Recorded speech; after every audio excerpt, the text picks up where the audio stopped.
Program is the active center. Program is the active center. It's called the One Big Beautiful Bill Act, or the OBB Act for short. And the goal? It's ambitious for sure, but at its heart, it's simple: to give every single child born in America a direct stake in the economy right from day one. Let's get into it. You know, the entire foundation of this law really boils down to this one powerful question. What if every baby in America was born an investor? Not just a citizen, but an actual shareholder in the country's future. That single idea is what drives everything we're about to unpack. So how in the world does the OBBB Act plan to do this?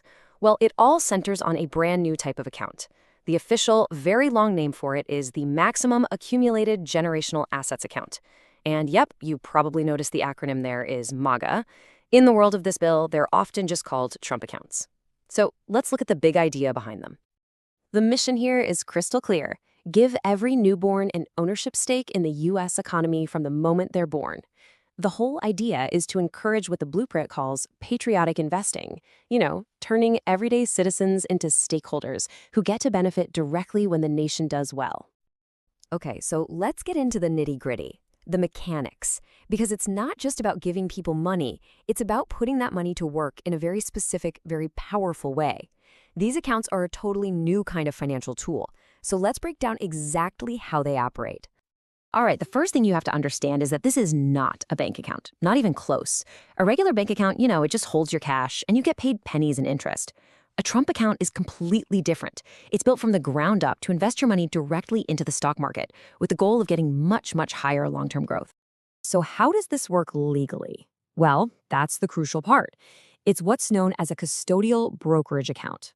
Now, that sounds complicated, but it's simple. It just means a parent or a guardian, they're called the custodian, manages the account. They make the investment choices, but, and this is key, the money legally belongs to the child. They get full control once they turn 18 or 21.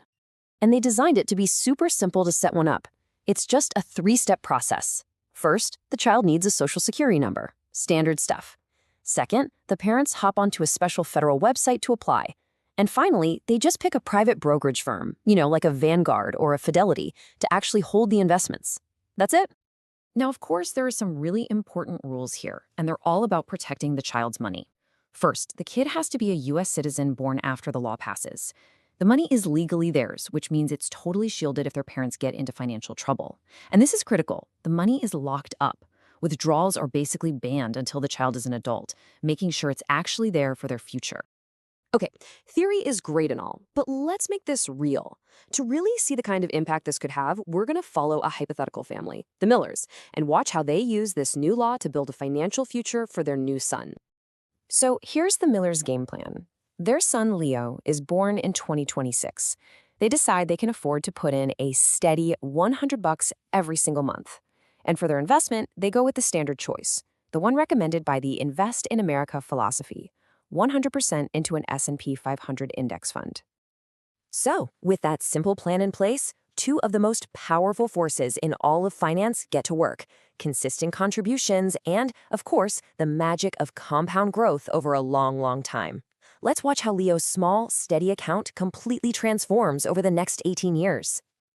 And check this out. Just 5 years in, Leo's barely starting kindergarten, and his account is already projected to be worth almost $8,000.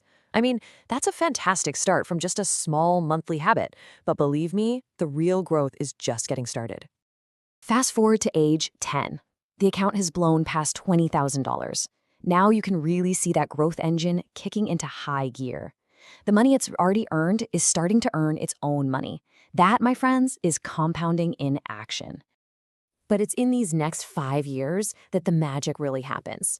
The power of compounding just takes over. Look at that. The account's value has more than doubled, hitting over $41,000 by the time Leo is 15. At this point, the market growth is way, way bigger than what his family is putting in each month. And here we are, the big day. On his 18th birthday, when Leo finally gets control of this account, it's projected to hold nearly $61,000. Just think about that.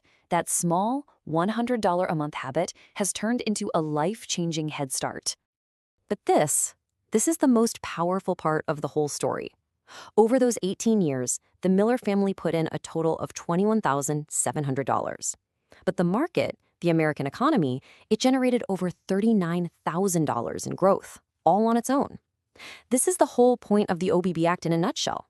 Most of the wealth doesn't come from what you put in. It comes from owning a piece of the economy itself.